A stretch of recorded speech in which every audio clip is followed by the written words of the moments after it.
Good evening everyone. मेरी voice clear आ रही है? स्क्रीन विजुअल है? ओके। तो लास्ट क्लास में हमने क्वेश्चन डिस्कस किया था। वेट।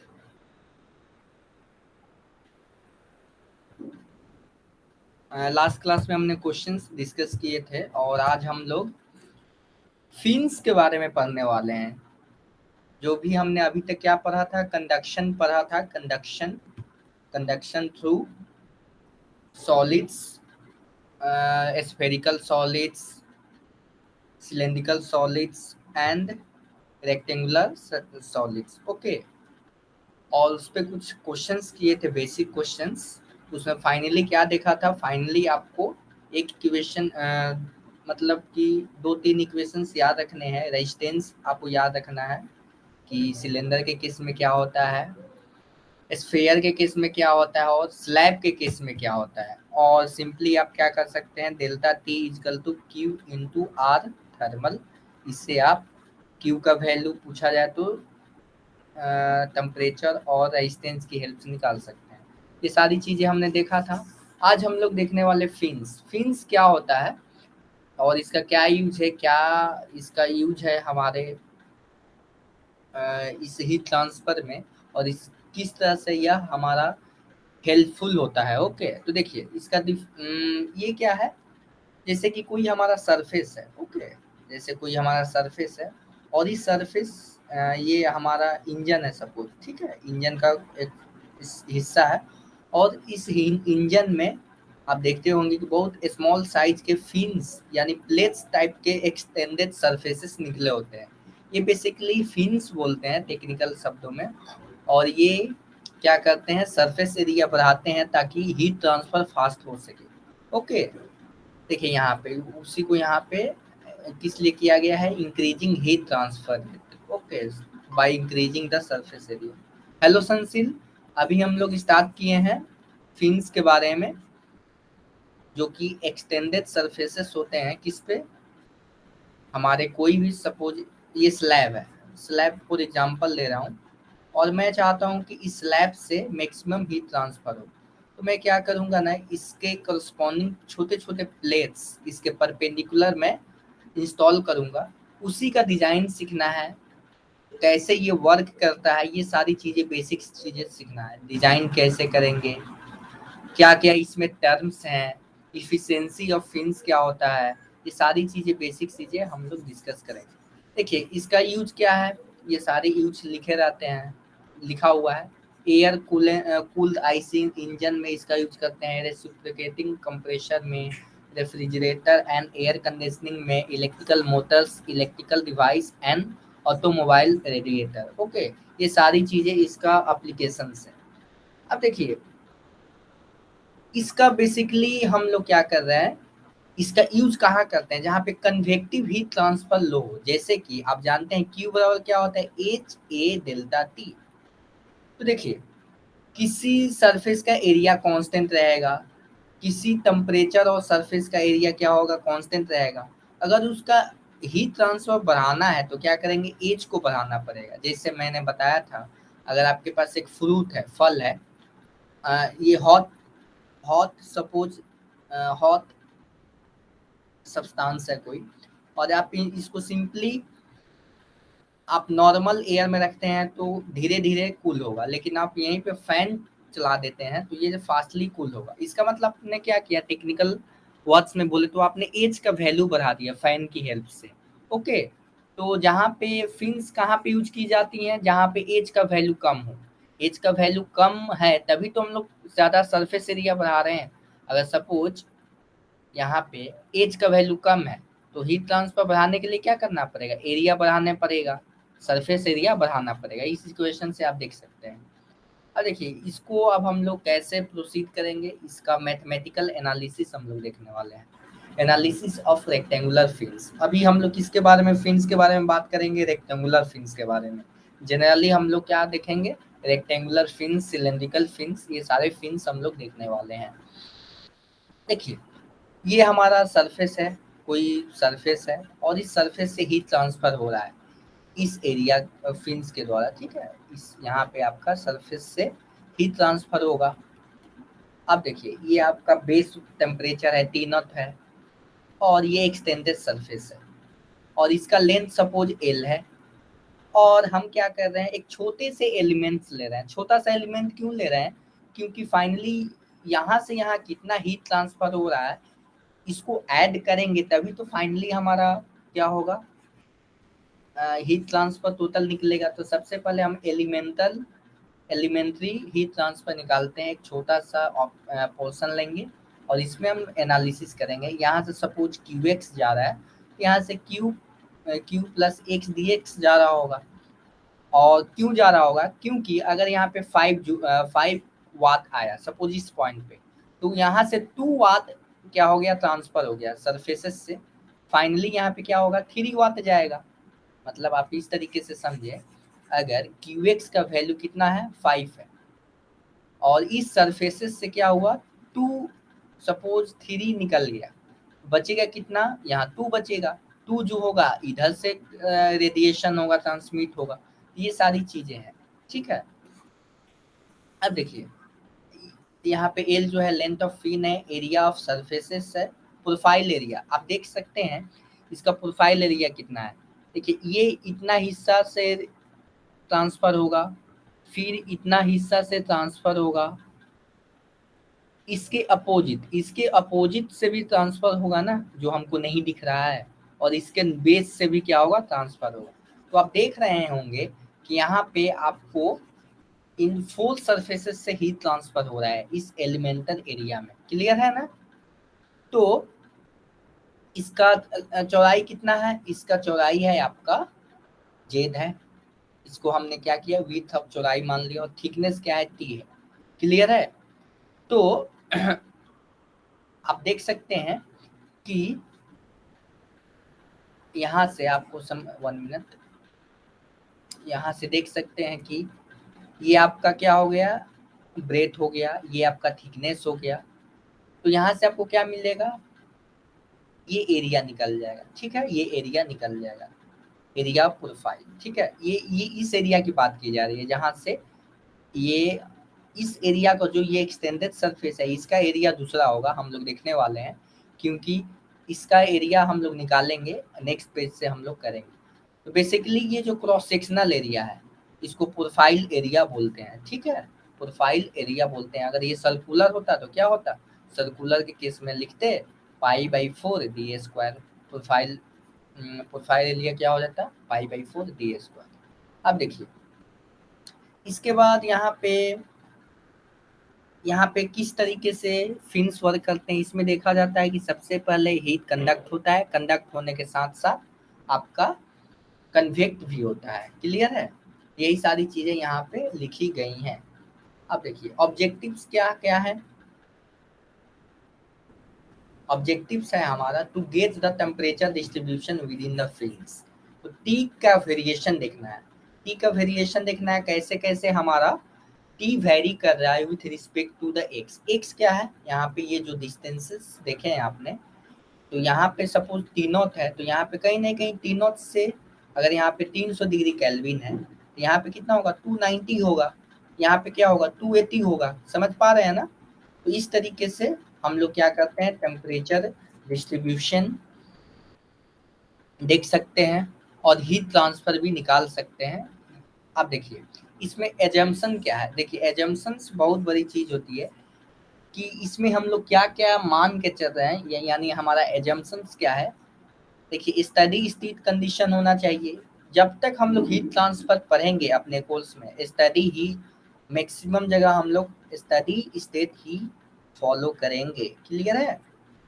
अब देखिए अब यहाँ से इसका फिन्स का हीट ट्रांसफर कितना होगा, ये सारी चीजें अब हम लोग डिराइव कर रहे हैं, ठीक है। ये तो आप जानते ही हैं कि थर्मल हीट कंडक्टिविटी ये बेसिक इक्वेशन है।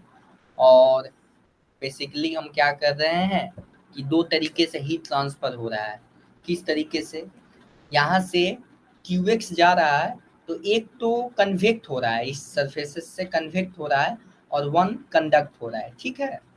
तो अगर सपोज क्या हो रहा है यहाँ पे, अगर 5 वाट आपका एनर्जी आ रहा है, तो सपोज 3 वाट क्या हो जा रहा है, कंडक्ट हो जा रहा है, और 2 वाट क्या हो जा रहा है, 3 वाट कन्वेक्शन में जा रहा है और 2 वाट कंडक्शन में जा रहा है। इस तरीके से आप समझ सकते हैं, ठीक है, इस तरीके से समझ सकते हैं। अब देखिए जो कन्वेक्टेड एरिया है वो कितना है, H P D x. P क्या है, पेरीमीटर है। किसका पेरीमीटर, देखिए सपोज आप इसको एनालाइज कीजिएगा, ये 3 डायमेंशनल में मैं बता रहा हूँ। इसका एरिया कितना होगा, ये जो सरफेसेस आपको दिख रहे हैं इसका एरिया कितना होगा, पेरीमीटर।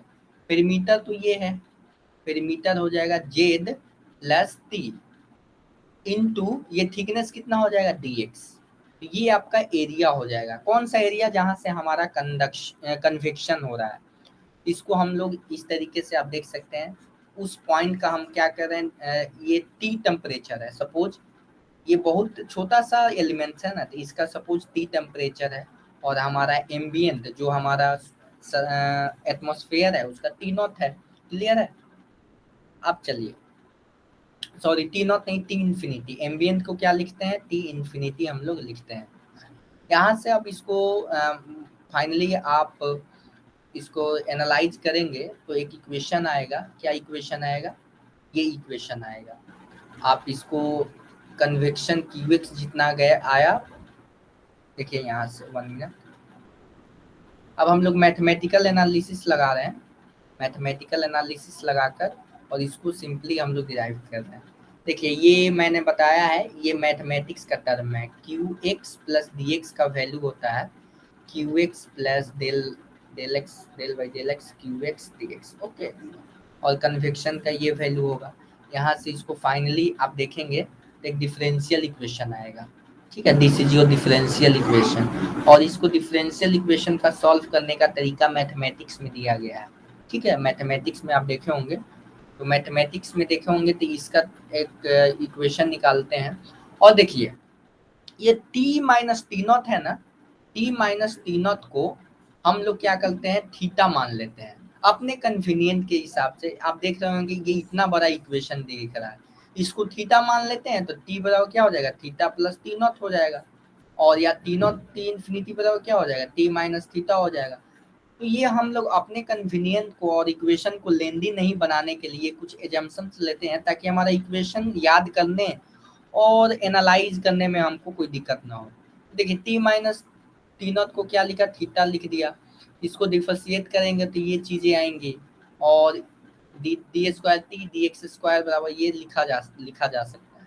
अब देखिए इस इक्वेशन में आप देख रहे होंगे कि एच पी, देखिए इसको ध्यान से समझिएगा, H P by K A, H P by K ए को हमने क्या लिख दिया, ए में स्क्वायर लिख देते हैं। क्यों लिख रहे हैं, इसका एप्लीकेशन आगे आने वाला है, क्योंकि ये कांस्टेंट है।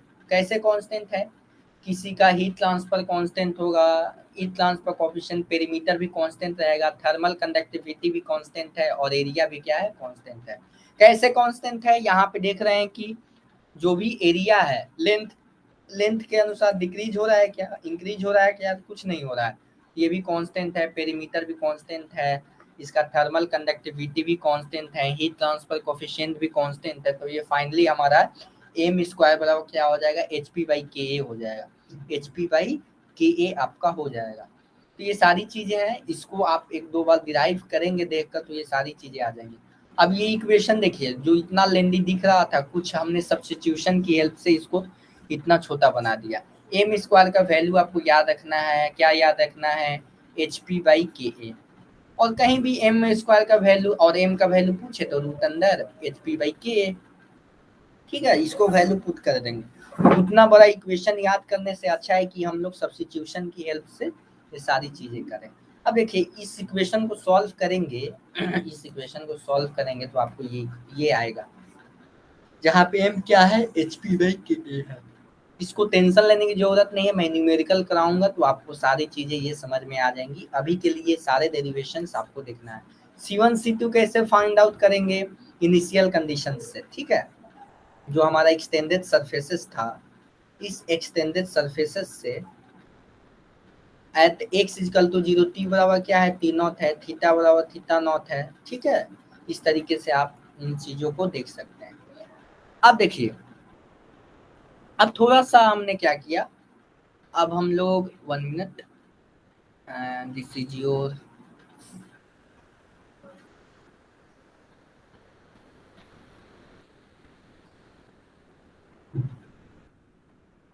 अब देखिए जैसे जैसे बाउंड्री कंडीशन हमने लगाया, अब देखिए फर्स्ट बाउंड्री कंडीशन क्या था, फर्स्ट बाउंड्री कंडीशन था at x equal to 0 t is equal to t naught. अब प्रॉब्लम आती है कि लास्ट वाले सरफेसेस पे, कौन से सरफेसेस पे, लास्ट वाले सरफेसेस पे, यहाँ पे कुछ एजम्पशन लेंगे, यहाँ इसका टेम्परेचर क्या होगा, ये सारी चीजें अब हमको देखनी है। देखिए यहाँ पे इस प्रॉब्लम को सॉल्व करने के लिए कुछ केसेस में इसको हम लोग डिस्ट्रीब्यूट किए हैं। केस वन हम क्या ले रहे हैं कि हमारा जो फिन है इनफिनाइटली लॉन्ग है। इनफिनाइटली का मतलब क्या हुआ, बहुत बड़ा, बहुत लंबा है। इसका मतलब ये हुआ जैसे कि अगर सपोज हमारा इस तरीके से डिफाइन करते हैं, ये हमारा सरफेस है और यहाँ से फिन है, इस फिन का थिकनेस सपोज 1 mm है, 2 mm है थिकनेस। अगर इसका लेंथ क्या होगा, 1 मीटर हो जाए, लेंथ 1 मीटर हो जाएगा, तो इस केस में क्या बोल सकते हैं, या 2 मीटर हो जाए तो इस केस में बोलेंगे इनफिनाइटली लॉन्ग है। क्लियर है, इसका मतलब ये होता है, ये एक रिलेटिव टर्म है, कहाँ ये सारी चीजें आपको ध्यान में रखनी है। अब देखिए अगर इनफिनाइट लॉन्ग हो जाएगा तो इसका मतलब क्या हुआ कि t is equal to T infinity, जो लास्ट वाला टेम्परेचर होगा जब इनफिनाइट लॉन्ग हो जाएगा, तो जैसे जैसे ये आप देख रहे हैं फिर यहाँ का टेम्परेचर क्या होगा, एटमॉस्फेयर के टेम्परेचर के बराबर हो जाएगा। इसका मतलब क्या हुआ, थीटा जो हम लोग लिखते थे t माइनस टी नॉट, और t बराबर क्या हो गया, t is equal to T naught हो गया, t इन्फिनिटी हो गया, तो ये क्या हो जाएगा, 0 हो जाएगा। कहाँ पे, यहाँ पे, ठीक है, इस पॉइंट पे जो लास्ट इन्फिनाइटली लॉन्ग है वहां पे क्या हो जाएगा, 0 हो जाएगा। और इसका डिस्ट्रीब्यूशन क्या हो जाएगा, ये हमारा डिस्ट्रीब्यूशन हो गया। इसको कहाँ हमने रखा, इस इक्वेशन में आप रखेंगे, 1 मिनट, इस सॉल्यूशन में आप रखेंगे तो ये आपको यहाँ पे इसका वैल्यू आ जाएगा, किसका value, theta by theta naught का। ठीक है, इसको E बराबर एम, ई बराबर माइनस एम एक्स, एम का वैल्यू क्या है, H P by K A, H P by K ए है, ये आपको ध्यान रखना है। अब देखिए इसके बाद ये थोड़ा सा, अब हम लोग जानना चाहते हैं कि कितना हीट ट्रांसफर हुआ। ठीक है, कहाँ से, हम लोग जानना चाहते हैं कि हीट ट्रांसफर कितना हुआ at the surface of the film, जो यहाँ पे x इजकल टू 0 था, x इजकल टू 0, यहाँ से कितना हीट ट्रांसफर हुआ, वो हम लोग जानते हैं कि a बराबर D T by D X at X is equal to 0। ये इक्वेशन को रखेंगे और D T by D x का वैल्यू कहाँ से निकाल लेंगे, यहाँ से, देख रहे हैं ना t है ना, इसको जब आप सिंप्लीफाई करेंगे तो ये इक्वेशन आएगा। इसका वैल्यू होता है एच पी के ए, एच पी के ए किस केस में, इन्फिनाइटली लॉन्ग। तो फाइनली क्या याद रखना है कि अगर आपके पास इन्फिनाइट लॉन्ग फिन है तो उसमें हीट ट्रांसफर कितना होगा, इतना होगा। क्लियर है, समझ में आया, यहाँ तक क्लियर है तो बताइए, यहाँ तक क्लियर है।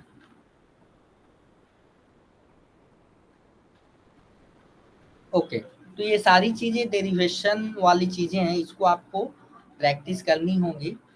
अब देखिए, fins is infinite in length but tips are insulated, इसका मतलब क्या हुआ कि एक सेकंड एजम्पशन ले रहे हैं कि हमारा क्या है, फनाइट है, ये जो फनाइट मतलब कुछ इसका लेंथ है, ठीक है, सपोज 2 सेंटीमीटर, 5 सेंटीमीटर, कुछ इसका फनाइट लेंथ है और इंसुलेटेड है।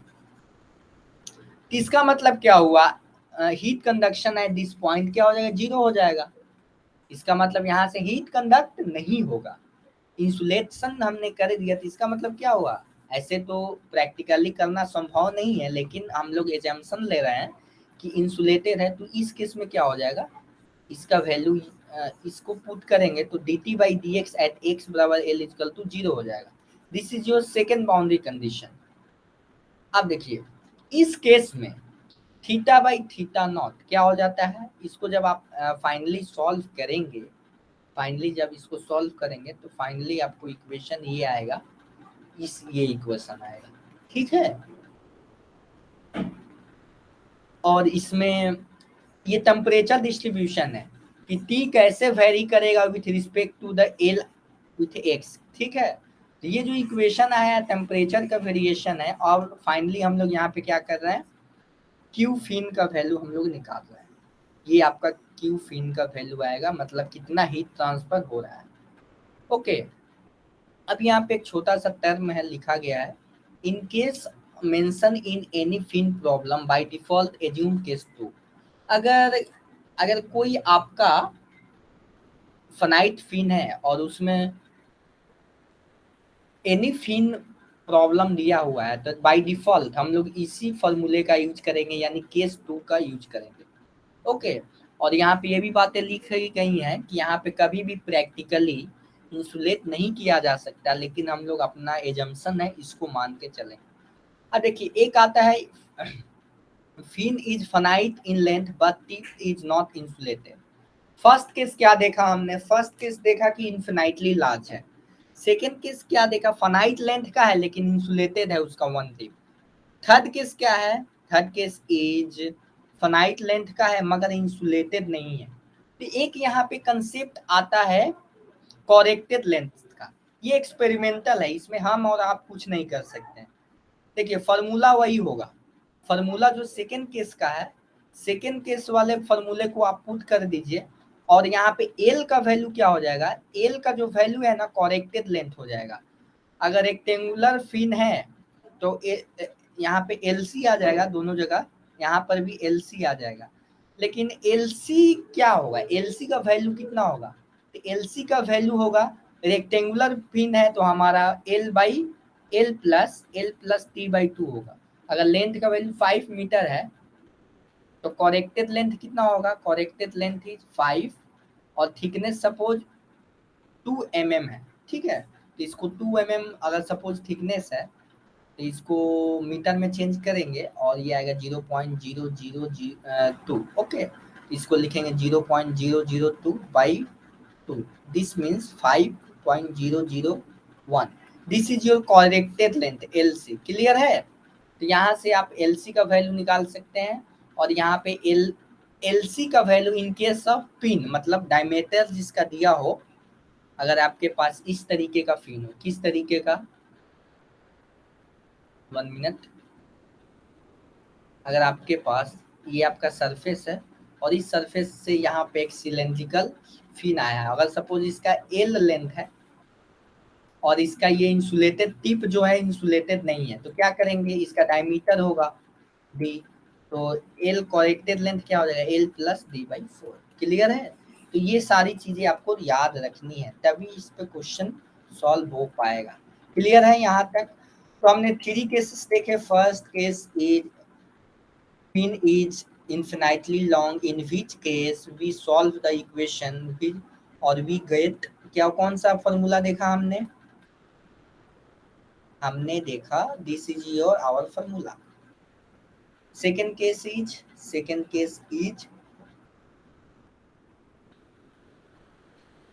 This is your second case is यहाँ पे ये सेकेंड केस है।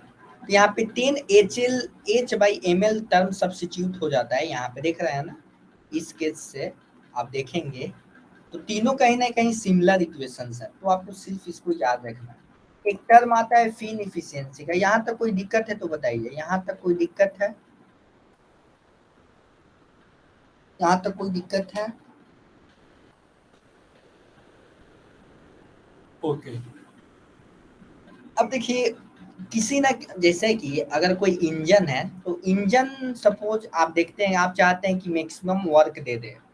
अगर सपोज मैंने सोचा एक इंजन में अगर 100 रुपया का पेट्रोल डाला तो मैं सोचता हूँ कि वो 100 रुपया का ही वर्क करे, ऐसा तो नहीं है। ये बहुत इफिशियंसी क्या होता है जनरली 40-50% इफिशियंसी होता है इंजन वगैरह का, उससे भी कम होता है।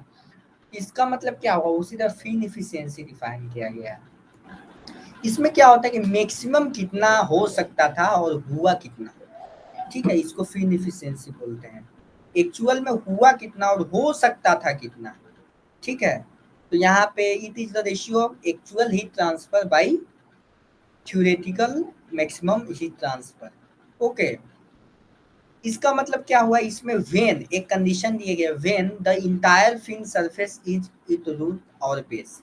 इसका मतलब क्या हुआ कि if when entire fin surface as it root और base, इसका मतलब क्या हुआ मैं अभी समझाता हूँ।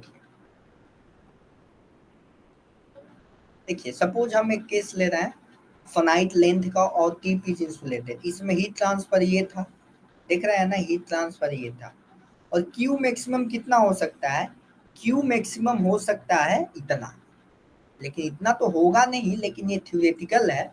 लेकिन क्यू जो हमने जैसे पढ़ा था ना, एच ए डेल्टा टी, तो ए कितना है पेरीमीटर लेंथ, पी कितना है देखिए पी इंटू एल, और क्या हो जाएगा टी माइनस टी नॉट। तो this is your maximum length. कहने का मतलब ये हुआ, देखिए यहाँ पे ये जो पूरा सरफेस है, इस सरफेस का कितना मैक्सिमम हो सकता था, किस टेम्परेचर से, टी नॉट से। सपोज इसका टी नॉट टेम्परेचर होता तो मैक्सिमम हो सकता था, लेकिन उतना हो नहीं रहा है। यहीं पे ये कंडीशन यहाँ पे लिखा हुआ है, देखिए यहाँ पे आप देख सकते हैं, यहाँ पे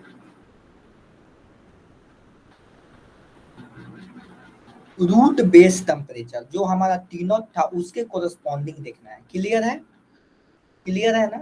तो इस तरीके से आप इसको डिफाइन करना है।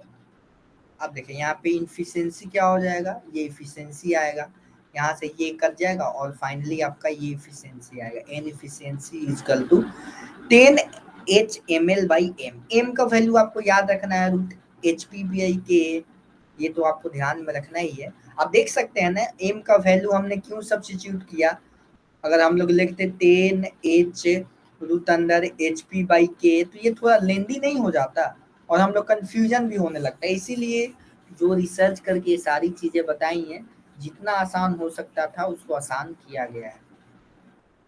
अब देखिए इसके आगे नेक्स्ट हम लोग जाने वाले हैं finite length fin and tip is insulated. इसका डायरेक्टली आपको याद रखना है।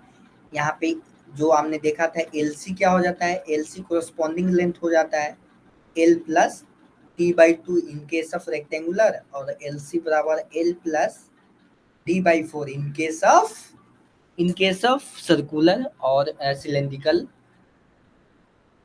Fins, okay. अब देखिए इफेक्टिवनेस, व्हाट इज इफेक्टिवनेस, इसको अब हम लोग डिफाइन करने वाले हैं। It is defined as the ratio between heat rate with fins with, मतलब इसको कैसे डिफाइन करते हैं, इसका मतलब ये हुआ कि अगर हम फिन लगा दें और विदाउट फिन कितना हीट ट्रांसफर हो रहा है। सपोज ये हमारा एक सरफेस है और ये हमने क्या किया, यहाँ से सपोज हमारा हीट ट्रांसफर हो रहा था 5, लेकिन फिन लगाने की वजह से हीट ट्रांसफर कितना होने लगा, सपोज 10, तो इफेक्टिवनेस क्या हो जाएगा 10/5 यानी 2 हो जाएगा। इस तरीके से आप इसको समझ सकते हैं। क्लियर है। अब देखिए इफेक्टिवनेस,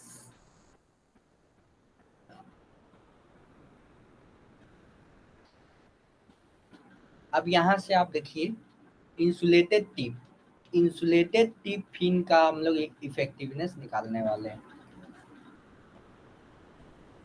देखिए ये एक सर्कुलर फिन है और इसका क्या हो जाएगा, ये क्यूब एक्चुअल हो जाएगा, ये हमने थोड़ी देर पहले देखा था। और इसका अब हम लोग देखने वाले हैं कि इस सरफेस से कितना होगा, ये सिंपली ये होगा और इन दोनों का रेशियो ले लेंगे, यही इफेक्टिवनेस है।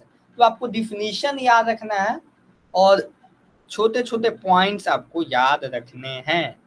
क्लियर है, छोटे छोटे पॉइंट्स आपको याद रखने हैं।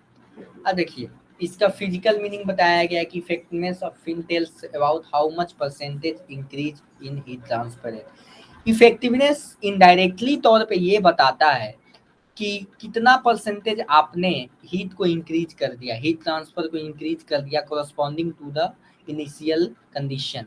ओके, अगर इफेक्टिवनेस कम है इसका मतलब है कि कोई फायदा नहीं हुआ हमारा हीट ट्रांसफर अगर हम लोग फिन लगाए तो इसका कहीं ना कहीं हम लोग डिजाइन में इसका यूज करेंगे, इफेक्टिवनेस का हम लोग यूज करेंगे। इफेक्टिवनेस कहीं ना कहीं आपको डायरेक्टली रूप से यह बताना चाहता है कि आप जो फिन डिजाइन कर रहे हैं वो इफेक्टिव है कि नहीं है।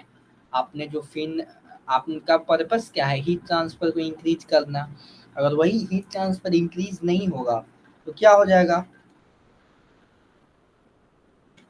प्रॉब्लम होगी। तो हम लोग उस प्रॉब्लम को अवॉइड करने के लिए ही हम लोग इसका डिजाइन करेंगे। अब देखिए 1 minute,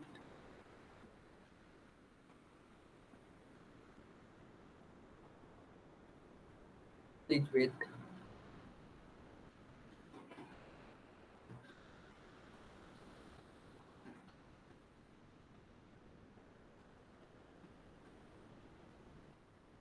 effectiveness of 1 minute, please इंतजार कीजिएगा।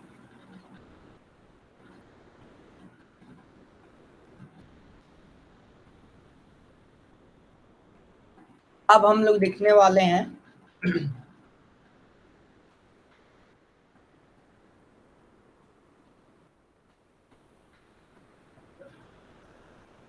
इसीलिए this this reason why fins are never use in water.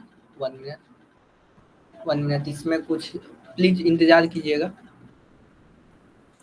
1 minute इंतजार कीजिएगा।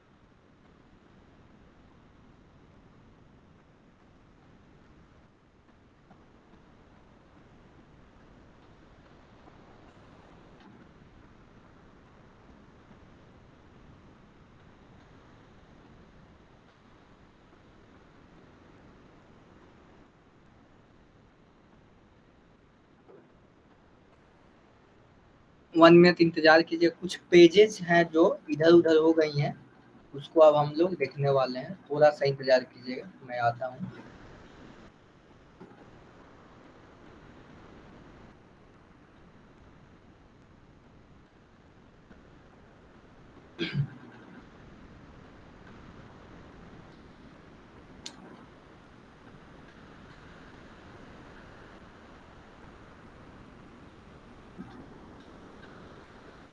ओके, अब हम लोग देखने वाले हैं, अब हम लोग देखने वाले हैं, अब थोड़ी देर बाद हम लोग फिन्स का डिजाइन देखेंगे। ओके, फिन्स का डिजाइन देखेंगे, उससे पहले कुछ छोटे छोटे पॉइंट्स है उसको हम लोग देख लेते हैं।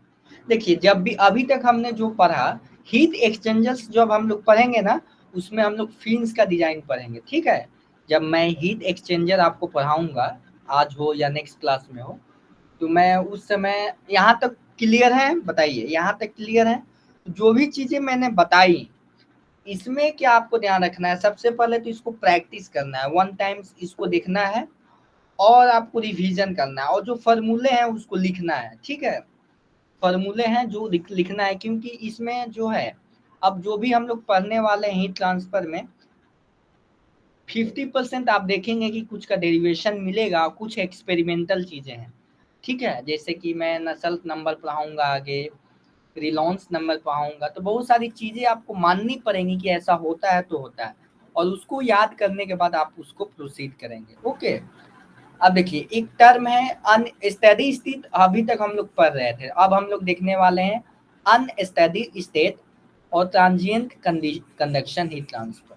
इसका मतलब ये हुआ कि जो हमारा टेम्परेचर होगा फंक्शन ऑफ टाइम होगा, क्लियर है, फंक्शन ऑफ क्या होगा, टाइम होगा। पहले हमने देखा कि क्या देखा था स्टडी स्टेट में कि टाइम के रिस्पेक्ट में क्या हो रहा था, टेम्परेचर चेंज नहीं हो रहा था, लेकिन अब हम लोग देखने वाले हैं कि टाइम के रिस्पेक्ट में क्या होगा, टेम्परेचर चेंज होगा। जैसे कि हमारे पास एक बॉडी है, अगर अगर 8 o'clock में देखा कि इसका टेम्परेचर 270 डिग्री था और 9 o'clock पे क्या हुआ 250 डिग्री हो गया, तो इसका टेम्परेचर घट गया ना। इसका मतलब ये हुआ कहीं ना कहीं ये क्या है कि अनस्टेडी स्टेट है, अनस्टेडी स्टेट हीट ट्रांसफर है। और इसमें हम लोग देखने वाले हैं कैसे क्या होने वाला है। जैसे देखिए इसमें फंडामेंटल आपको इक्वेशन, कोई भी बॉडी हो, ठीक है, the rate of heat convection between, देखिए अगर हमारे पास कोई बहुत बड़ा ऑब्जेक्ट है, ठीक है, और इसका टेम्परेचर T है, जैसे कि आप कास्टिंग करते हैं और कास्टिंग से जब आप मटेरियल निकालते हैं तो उसका टेम्परेचर बहुत हाई होता है, टेम्परेचर बहुत हाई होता है। तो यहाँ से क्या हो सकता है, इसका ऑलमोस्ट सारी जगह क्या होता है, टेम्परेचर सेम होता है, ठीक है ना, ऑलमोस्ट। उसमें क्या हो, जो भी टेम्परेचर कन्वेक्ट होगा, मतलब जो भी हीट ट्रांसफर कन्वेक्ट होगा उसका इंटरनल एनर्जी के रेट के बराबर होगा। सपोज अगर कोई ह्यूमन बीइंग है और उसके शरीर से सपोज हीट ट्रांसफर हो रहा है, इसका मतलब क्या हुआ, उसका इंटरनल एनर्जी डिक्रीज हो रहा है। वो तो ऑटोमेटिक तो जनरेट नहीं ना कर रहा होगा, कहीं ना कहीं अगर आपके शरीर से हीट रिलीज हो रहा है, इसका मतलब आपका क्या है, इंटरनल एनर्जी डिक्रीज हो रहा है। समझ पा रहे हैं ना।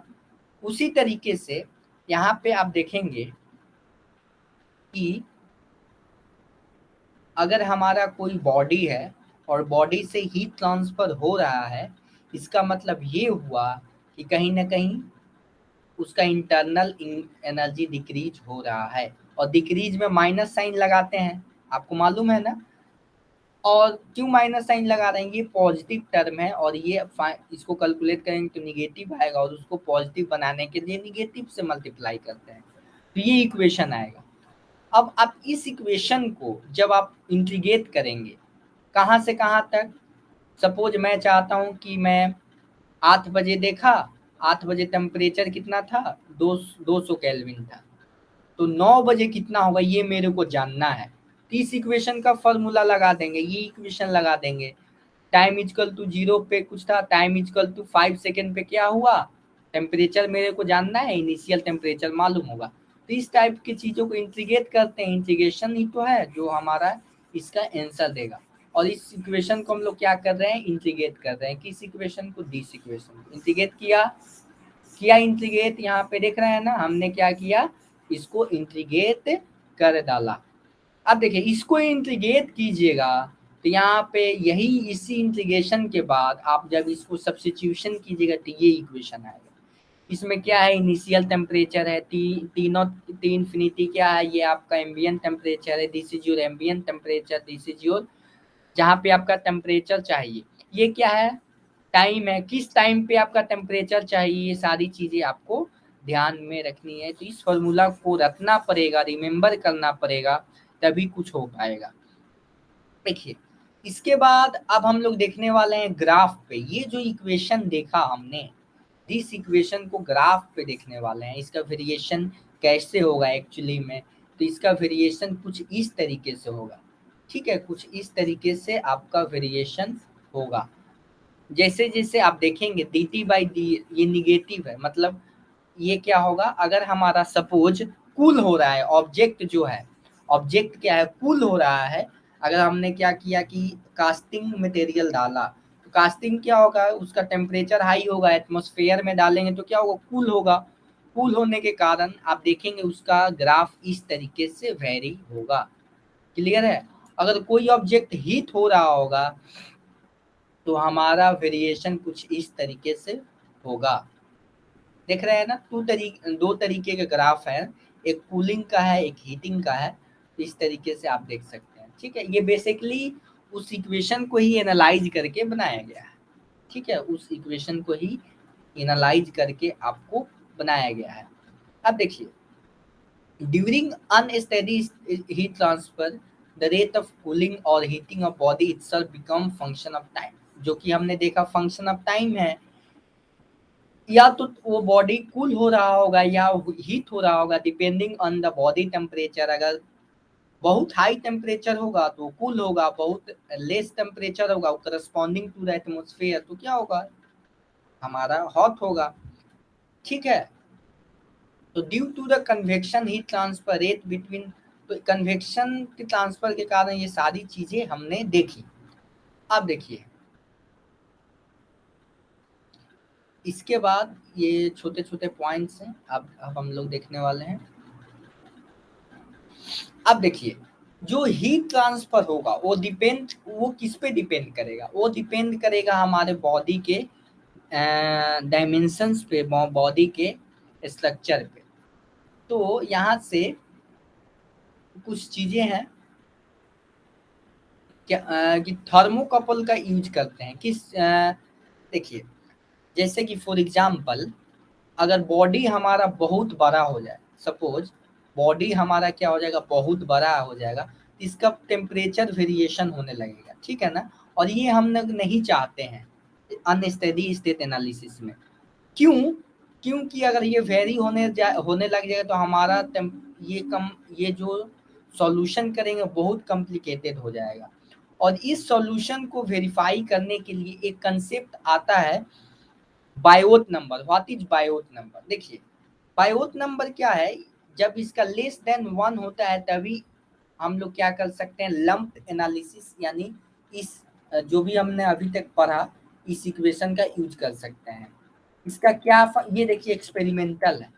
बायोट नंबर लेस देन 1 होना चाहिए, कोई ऑब्जेक्ट है सपोज, और ऑब्जेक्ट का बायोट नंबर मैंने निकाला, बायोट नंबर निकाला और बायोट नंबर 0.1 से कम है तो हम लोग बोलेंगे कि हाँ इसमें हम लोग जो भी एनालिसिस अभी पढ़ा उसको हम लोग अप्लाई कर सकते हैं। एस का वैल्यू कितना होगा, एस होता है v बाई ए। तो v क्या है, volume of the object by corresponding area, surface area. तो इसका मतलब ये हुआ कि कहीं ना कहीं उसके जियोमेट्री पे डिपेंड कर रहा है, ठीक है, जियोमेट्री पे डिपेंड कर रहा है। और बायोट नंबर ये आपका this is your Biot number. यहाँ से आप इसको थोड़ा सा इसको जूम करते हैं हम लोग। बायोट नंबर अभी हमने देखा कि this is your Biot number, this is your Biot number. इसको हम लोग लिखेंगे एच एस बाई के सॉलिड, और इसको लिख सकते हैं H we by K A. Okay, और यहाँ से इसको जब हम लोग सिंप्लीफाई किया, इसमें हमने क्या किया कि थोड़ा सा उसी को हमने रीसब्स्टिट्यूशन किया। क्या resubstitution, delta by H A by delta by K A. जैसे ही आप इसको सॉल्व करेंगे आपको फाइनली यही आने वाला है, ठीक है, आप सॉल्व करके देख सकते हैं। और आप जानते हैं कि एच डेल एस बाई के क्या होता है, एस बाई के आपका इंटरनल थर्मल रेजिस्टेंस होता है, ठीक है, और ये एक्सटर्नल थर्मल कन्वेक्टिव रेजिस्टेंस होता है। क्लियर है? तो ये आप इसको देखेंगे, ये हमने देखा था ना L by K A, L by K ए देखा था ना, जहाँ पे एस क्या है, एस कैरेक्टरिस्टिक लेंथ होता है। जैसे कि यहाँ पे हमने एल बाई के ए देखा था, यहाँ पे एस यूज कर रहा है, ठीक है, एस यूज कर रहा है। तो आपको यहाँ पे ध्यान रखनी है सारी बातें। अब देखिए इसके बाद यहाँ तक क्लियर है तो बताइए, यहाँ तक क्लियर है, यहाँ तक क्लियर है?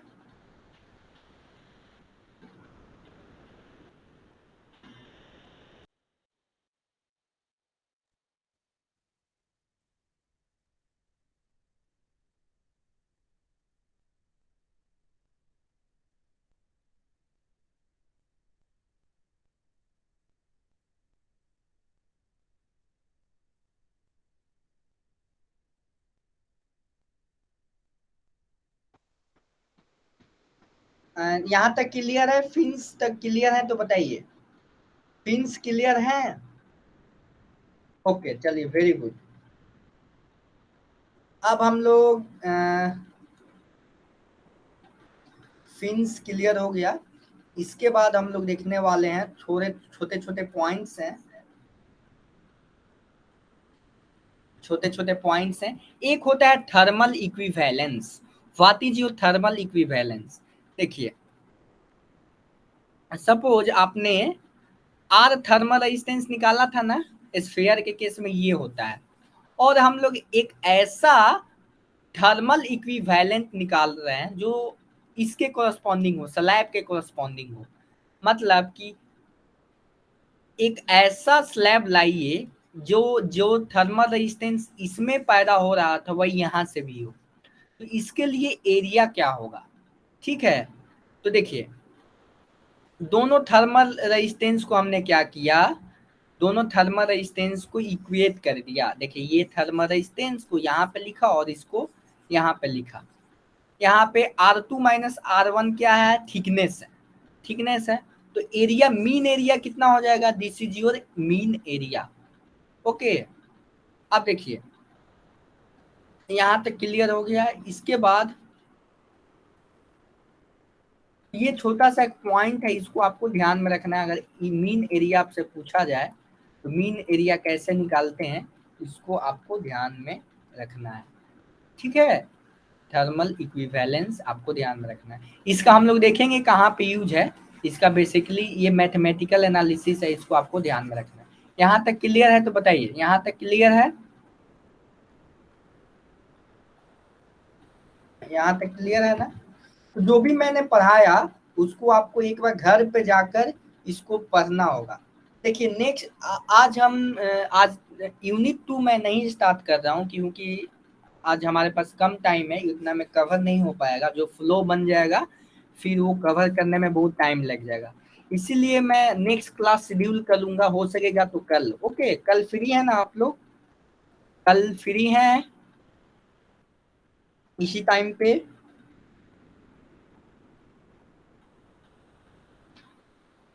मेरी आवाज आ रही है? ओके ओके, तो मैं कल या परसों में शेड्यूल करूंगा।